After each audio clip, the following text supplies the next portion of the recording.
We're back, season 3. I'm super excited for this whole series that I've had mapped out. So this is all about the gi, mostly chokes. So the only reason we're wearing gi really is that it's really cold in England right now. That's pretty much how we've kind of shaped our jiu-jitsu over the years.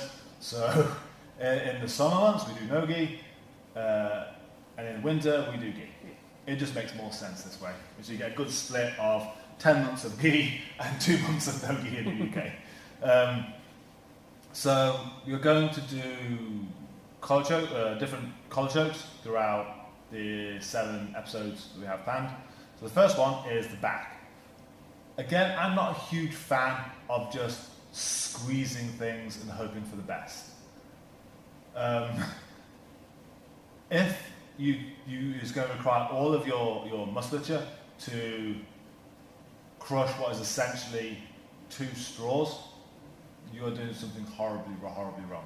So if you go back to the choke theory videos I've done previously and the triangle videos, you can see that kind of in action. But we haven't done gi yet, so why I'm here. So what we're going to look at then is the back, what kind of messes up, and how to make it just more efficient. So that's the very necky. Okay. So when it comes to a rear naked choke, what I'm aiming for is I want to put the V of my elbow directly in front of his windpipe. So as I pull backwards, the V created by my forearm and my bicep bites into either side of his windpipe where I'd feel his pulse, and it shouldn't take too much pressure. You do. So if I just sit to it correctly and just pull back a little bit. So I can hold this all day long. I'm not squeezing, I'm not doing some giant squeezing with my lats or anything like that. It's just pressure, a mild bit of pressure onto his arteries. It may take 8 seconds. There we go. But you get the point. So just with that small amount of pressure, eventually I get the choke. And it's Charles Harriott, hopefully if he sees this. Hi Charles. That kind of put me onto this and just completely changed the way I saw chokes.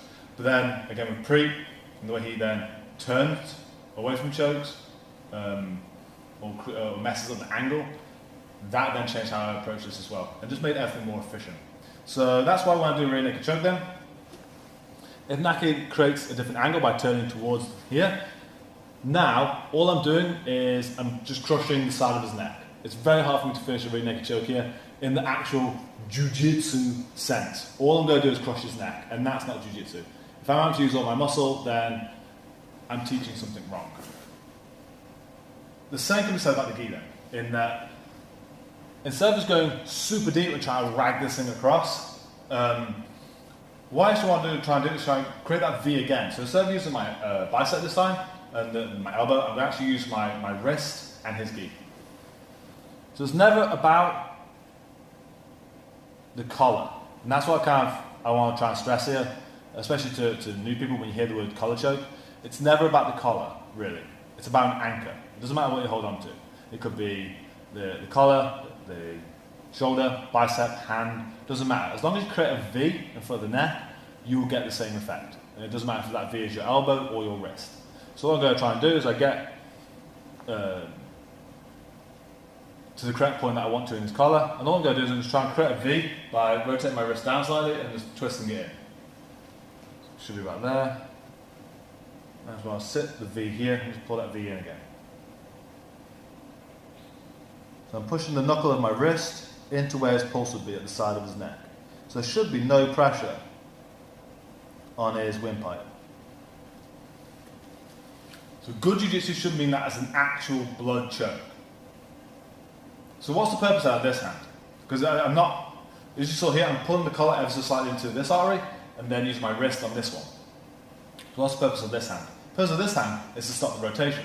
So if I just do this and pull, Naki's just going to turn towards me and we're going to look at each other and it's going to be weird. But the idea of this hand then is to stop that. So it doesn't matter where I grab. So I'm not choking with this hand. I'm not trying to pull his collar around his neck. I mean, preferably the place I actually try and grab, especially when I'm grabbing the other lapel, is pretty much in line with his armpit. That's like the tightest part of the gi. If I grab up here, it's manipulating a lot of the shoulder slack. If I grab down here, it's manipulating a lot of the lapel. But directly here, in front of the armpit, that's like the tightest part of the gi. If I want to stop the rotation, that's the part I control. And it's the same when I do guard or anything like that. I never go too high. I actually sit right here, where the gi is super tight, and that's how I pull people around. Doesn't matter if I don't get that perfect grip, but you get the rough idea. I'm trying to stop the rotation. So I go here, I create my V, and it doesn't matter if I grab here, and now I'm just going to hold it. So can you rotate? This way? No, which one I'm going to choke? Cool. Create my V.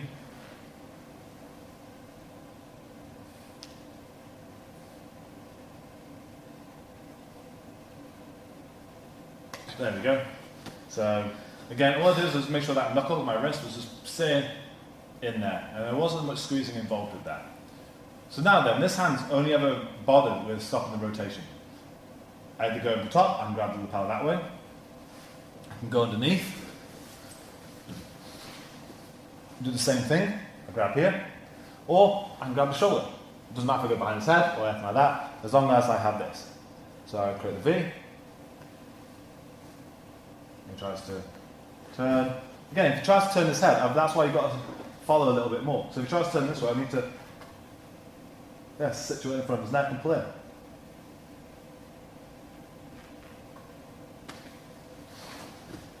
And then comes to the final one there, the bow and arrow. I love the bow and arrow. Everybody loves a bow and arrow. Everyone loves the bow and arrow. The problem with the bow and arrow is if I grab his pants, he can rotate in his pants. He can turn away. And he's killed the angle of the choke now. So I can have my legs sitting on top, so come back, doing all this kind of magic jazz, but he's still going to just roll away. And it's going to make life super hard because you can rotate in the knee slack. So going back to what we said before, this hand only ever cares about stopping that rotation. So I find the point where I can create a V. When I do my bow and arrow, I come round, I grab the knee itself. And this leg here, I'm going to do the other angle in a minute, sits behind his shoulder so he can't roll away. So even if I don't have this now, I'm trying to make sure he can't roll by controlling his hips and putting a block behind his shoulder.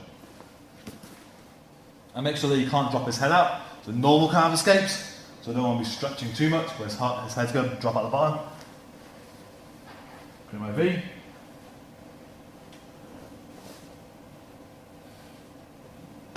There, do it the other way. Here. Okay, so grab hold of his collar, find the V point, so it's not too deep, not too shallow. Grab the V point. Grab hold of his knee, not the pants, because I don't want to rotate. That's what's going to kill my choke and make my life super hard. This sits behind his shoulder and that tucks in, and I pull the V through. So I'm not like starting the motor, I get to the right point and pull through to create that V as I would in a rear naked choke. Okay, rotate. So I shouldn't have to squeeze here. Shouldn't be any pressure on his windpipe. I should be able to find his artery. And the choke happens. So this hand never changed throughout all those different chokes. Could be a regular kind of like double collar, like cross collar from the back. It could be just going underneath his armpit, going behind his shoulder, anything like that, or grabbing over for a bow and arrow. This hand never did anything different. It was always about grabbing the collar, find the point where the collar digs into this artery, and then my wrist digs into the other one. Yeah. So it's about having this anchor point and finding the right point where I'm not crushing his windpipe. That's not jiu-jitsu. That's not a blood choke. That's using way too much strength. It's causing unnecessary pain. I want true, proper blood chokes. I want good jiu-jitsu. Things may go wrong eventually when you're rolling, but if you can understand why you actually does or does not work, you can then critique your rolls on the fly and think, right, why isn't it? Could this be better? Could this choke be better? Do I have to use this much strength? Unless you understand these kind of concepts, it's very, very difficult to then fix what you don't know. So what I recommend is if you go back, look at a lot of these chokes. We're going to go through all these different ones, and I can't wait to do the X choke, bonkers. All of them are about having a choke hand and having an anchor hand that's going to stop the rotation. But yeah, go back, try these different chokes, just see what happens when you can create that V, see what the least amount of pressure you need is. And then you can see how important this hand is to stopping rotation. But yeah, so next week we'll have an episode. Is it Boxing Day the week after? On the Friday? Something like that. But I'll make sure that one comes out that week. We will make sure of it. But yeah, thank you for your time. Thank you for watching that video, whatever the hell it was about. Please like it, share it, subscribe to the channel. If there's a bell icon, it should be on this side. Please click on that if you want to get notifications for any new videos I make. If there are other videos around my head someplace, please click on those for more techniques. And in the description is a link to my Patreon if you want to support the channel in any way. So thank you for your time.